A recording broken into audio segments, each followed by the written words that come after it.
नमस्कार मित्रांनो, जर तुमच्या कुटुंबातील जमीन एखाद्या प्रोजेक्ट मध्ये गेलेली असेल आणि त्या जमीन मालकाचा मृत्यू झालेला असेल, तर त्याच्या वारसांना पुनर्वसनाचा लाभ मिळणार का, की त्यांना नकार दिला जाणार?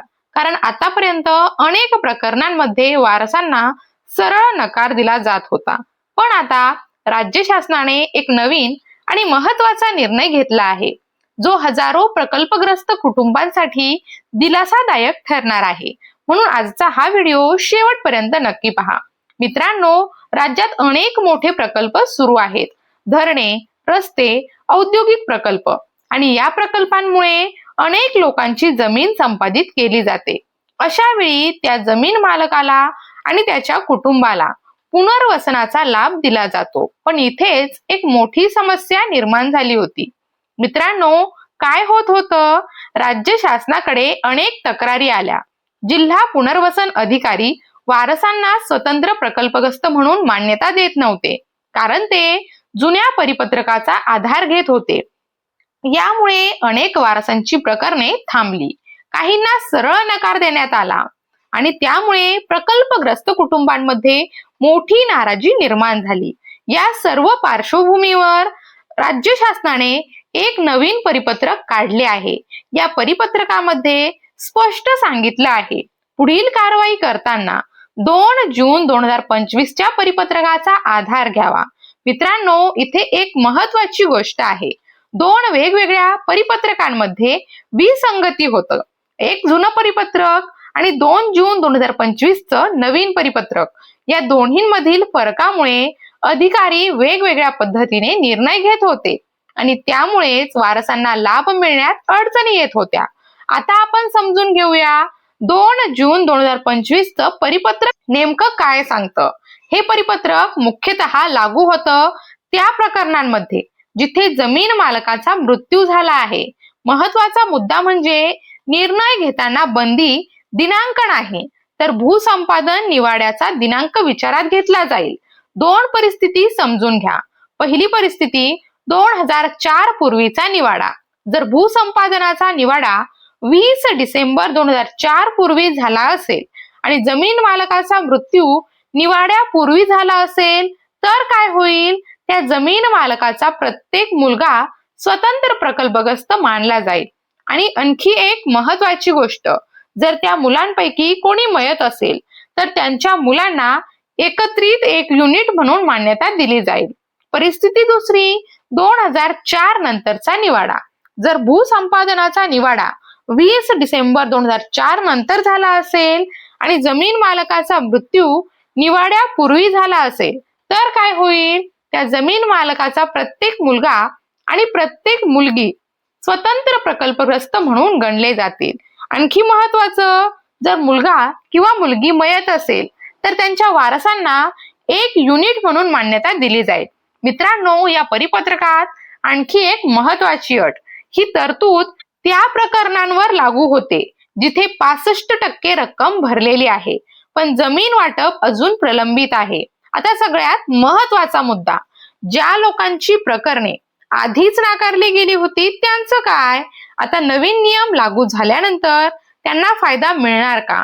कारण हाच तो प्रश्न आहे जो हजारो कुटुंबांना पडलेला आहे. मित्रांनो, या नवीन परिपत्रकात स्पष्ट संकेत दिले आहेत. यापुढील सर्व कारवाई 2 जून 2025 च्या परिपत्रकानुसारच केली जाणार आहे. याचा सरळ अर्थ काय? पूर्वी जे निर्णय घेतले गेले, जे अर्ज नाकारले गेले, ते निर्णय चुकीच्या आधारावर घेतले गेले असण्याची शक्यता आहे. महत्वाची गोष्ट म्हणजे पूर्वी वेगळ्या परिपत्रकाचा आधार घेतला जात होता, पण आता तो आधार बदलण्यात आलेला आहे. याचा फायदा कोणाला? ज्या प्रकल्पग्रस्त वारसांना पूर्वी नकार मिळाला होता त्यांच्यासाठी आता पुन्हा एक संधी निर्माण झाली आहे. मित्रांनो, या नवीन निर्णयामध्ये एक स्पष्ट गोष्ट सांगितली आहे.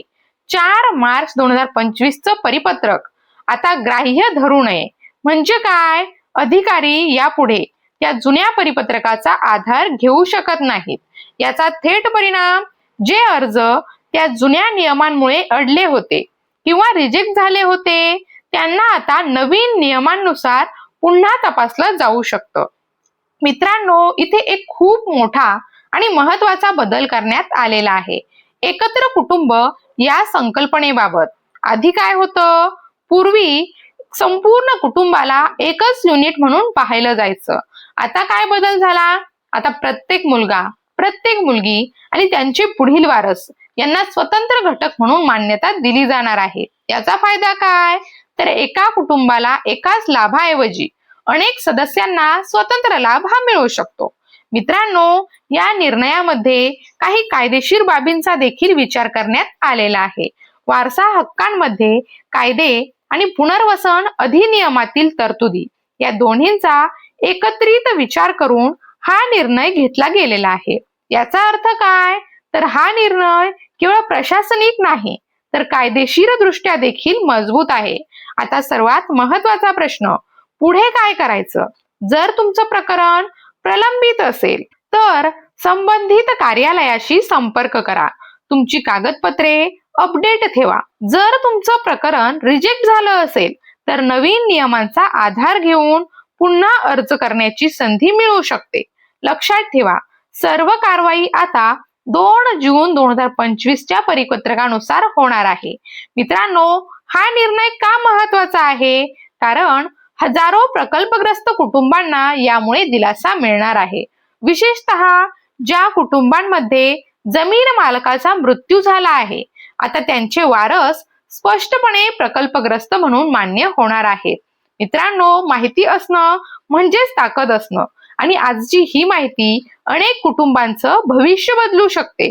म्हणून आजचा हा व्हिडिओ जास्तीत जास्त लोकांपर्यंत नक्की पोहोचवा. प्रत्येक प्रकल्पग्रस्त व्यक्तीपर्यंत शेअर करा आणि अशाच महत्वाच्या अपडेटसाठी आपल्या खबर लाईट युट्यूब चॅनलला सबस्क्राईब करा. पुन्हा भेटूया नवीन माहिती आणि नवीन अपडेटसह. तोपर्यंत धन्यवाद.